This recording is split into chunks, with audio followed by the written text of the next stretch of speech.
The Tennessee Titans have a possibility to be one of those teams we've seen the last couple of years go from worst to first, especially in the AFC South, where the majority of the teams are kind of mediocre. So on today's show of Titans Today, I'm going to tell you the perfect Tennessee Titans offseason plan, and I got 4 steps on how they are going to do it. And these moves aren't going to be kind of out of the park moves. These are going to be moves to help the Titans get to the playoffs. If you saw, the over-under started to come out for teams and their win totals, and the Titans are listed at 6.5. So they think it's going to be an improvement from last season, and I think it's a possibility for them to clear this and maybe get 7 to 8 wins for the year. Before we get into the offseason plan, I wanted to remind you guys to hit that sub button right now. Next week is the NFL Combine. We could be hearing from Mike Borgonzi. We could be hearing from new head coach Robert Saleh. So you're not going to want to miss out on that one. Free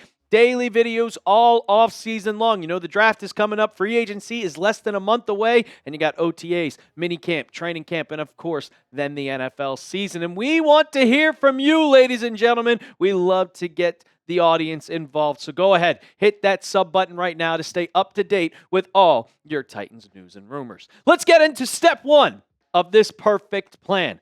And I talked about this in yesterday's video that the Titans, they need to cut Calvin Ridley and they need to cut L'Jarius Sneed. And I wanted to say that, well, the Titans, they already have a ton of cap space. And they have a cap space projection. And they're projecting that's probably going to be more than just what these 3 guys are saying. Over the Cap has it at $104.77 million. Spotrac has it at 99. And PFF is at $104.77 million. So, if you cut these 2 guys, that number already skyrockets. The Titans need as much much salary cap as possible because you want to go out and revamp this entire roster. You have your core there. You have Cam Ward. You have Jeffrey Simmons. But now you want to improve that. Get weapons on the defense and on the offensive side, and you're going to need a lot of money to do that. But let's start with Calvin Ridley. And you can see that, well, he didn't have the greatest season, and he's getting up there in age. I think that the Tennessee Titans are going to want to move in another direction. He did have a good year in 24, but when it comes to 25, everybody thought he was going to be a top wide receiver, including myself. But it wasn't. 7 games played, only 17 receptions, 300 yards, 0 touchdowns. 0 touchdowns. It was not good in the slightest. And if you cut him post June 1, you get $21 million in savings. You get a ton of money. So I think that the Titans could go in another direction. And also with the salary cap, the cap space that you have, well, you have the opportunity to go out and get better players. Then there's L'Jarius Sneed. And, well, L'Jarius Sneed has been an absolute disaster. And I mean an absolute disaster in his Titans career. It has not been good, ladies and gentlemen. It has not been good. Throughout his entire season career, or 2 years that he has played with the Tennessee Titans, it has been 12 games. He has 49 tackles, 3 pass breakups, and a PFF grade. Not great. Not great. Literally of 43.35. It's been terrible. And I think that in 12 games, you kind of need to just move in another direction. And if you cut him, well, you get multiple kind of cut savings. You get $11.44 million if you cut him pre-June 1. But then if you cut him post-June 1, you get another $15.5 million. So if you add him and Calvin Ridley post-June 1, that gets you $35 extra million in salary cap that you can use to go get different types of players. I think that would be the smartest thing that you could do. The step 2, re-sign Sebastian Joseph-Day. He is one of the many free agents. I think there is over 20 players that are going to be free agents for the Tennessee Titans, but I am re-signing this guy in particular. The defensive end, 6'4", 310 pounds. He's a very quiet player. You didn't hear his name much, but you're also not hearing his name in any sort of bad way. Here's what Titans Wire had to say about Sebastian Joseph-Day. 8-year NFL veteran defensive end. He joined the Titans in 2024 after spending some time on the West Coast with the Rams, Chargers, and the 49ers. Like I said, you don't hear his name often when the Titans are playing, but he's on the field more often than he's not. Though through his 2 seasons with the Titans, he's recorded 85 tackles, 4.5 sacks, 1 fumble recovery, 1 pass deflection, and 15.5 stuffs. He has been a solid player. Not your kind of Jeffrey Simmons type star player, but the Titans still need some depth at that defensive line. And if you add Sebastian Joseph-Day, who has been there for the last 2 years, he has that veteran leadership. Some guy that is going to kind of train and be a mentor for your new guys that are coming in. Femi Oladejo is still very raw. And who can be a mentor and teach him the ways of the NFL? Well, you got Sebastian Joseph-Day. And also, it's not going to cost that much money. The Athletic came out with their market projections for every single free agent. And his market value is 2 years, $16 million. So you're paying him $8 million. That's only $8 million against the cap. I'm doing that in a heartbeat. I think this should be the one free agent that you go and look at and say, I think you can keep him. The rest of them, I was looking through all of them. I can't say I want to re-sign anybody. Maybe James Prochet to the practice squad if you want to go that route. But there's not many free agents that I'm looking at and I'm like, they should be a Tennessee Titan next year. What do you guys say? What do you think? Is it time to re-sign Sebastian Joseph-Day? Because if he goes to another team, he could thrive. And then the Titans, well, they're going to have to find somebody else at the defensive end. And edge and on the line is a very tough position to grab. But you already have one there, so I'm re-signing him. You let me know down in the comment section. Give me a Y for yes or give me an N for no. On the back half of the show, we got the next 2 steps of the plan. And I think with these next 2 steps, these are going to be the big ones to get the Titans over the hump and get back to the postseason. But before we do that, I got to tell you about our sponsor of today's show, and that is Prize Picks. Shoot your shot on Prize Picks and get $50 instantly in lineups when you play your first $5. That's right. Prize Picks is now giving you $50 in lineups when you sign up and play your first $5. Prize Picks makes every dunk, every dime, and every board that much more exciting. So don't miss this chance to get started on America's #1 app for sports picks. Prize Picks is simple to play.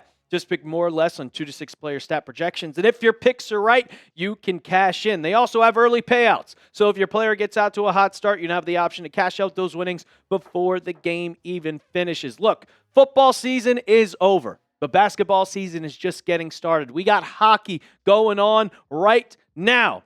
Also, baseball's right around the corner, and you know I love my motorsports, and you can play all those on Prize Picks. So download the app today and use code CLNS to get $50 in lineups after you play your first $5 lineup. That's code CLNS to get $50 in lineups after you play your first $5 lineup. Prize Picks. It's good to be right.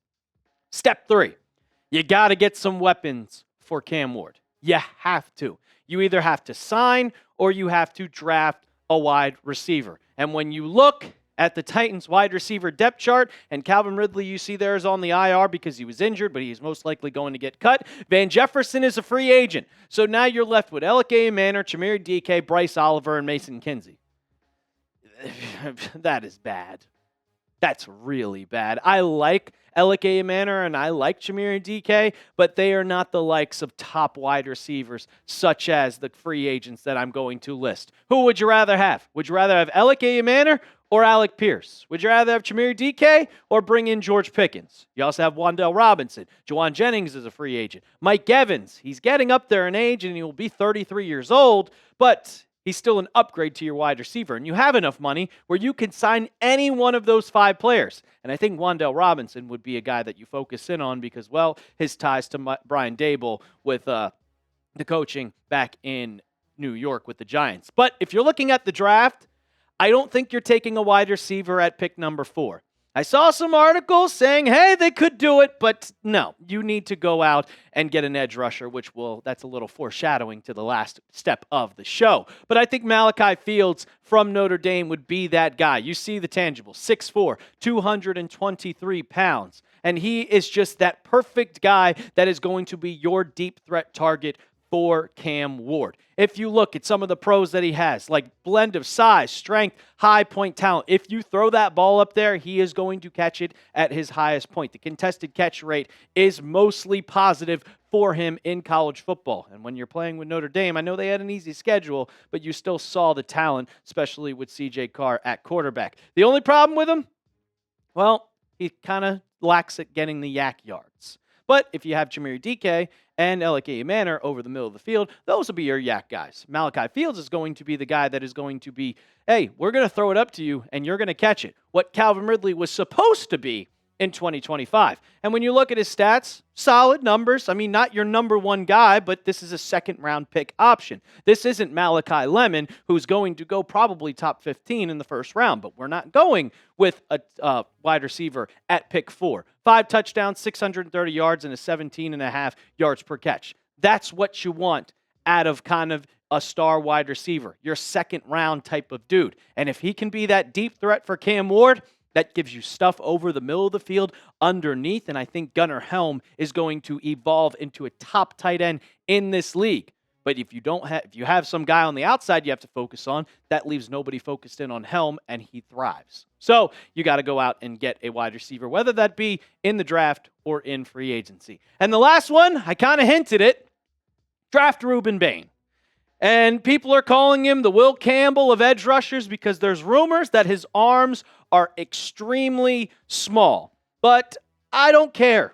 I saw what I saw with him at Miami, and it was a dog at the edge position. When you look at what he did in 2025, making it all the way to the national championship, that defense was anchored by Rueben Bain. 54 tackles, 15.5 tackles for loss, and almost 10 sacks on the year, 22 pressures. He was an absolute beast on the edge, and Daniel Jeremiah kind of agrees with it. It's more of a kind of an identity pick who just plays so hard and physical. The dimensions aren't going to be ideal in terms of length. Yeah, he has short arms. We've known about that, but I really don't care at this point. But there's more than he brings than just what shows up on the stat sheet. Just overall physicality and the toughness that he plays with. I would say that most people would have him as the third. With a lot of debate, there are the top 2 guys. And it comes down to the potential of Arvell Reese versus what you've already seen. And you know you have an elite edge or elite fastball rusher with David Bailey. So you have your choices. You can get Rueben Bain, you can get Arvell Reese, you can get David Bailey, you can get any of those.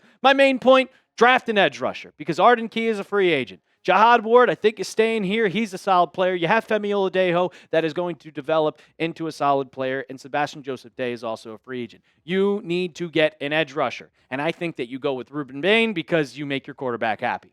You get the guy from Miami. You get a teammate of his. You help out Cam Ward. So that's my choice. I think they're going to pick Rueben Bain just for the Miami ties. But I believe that the Titans make all of those moves.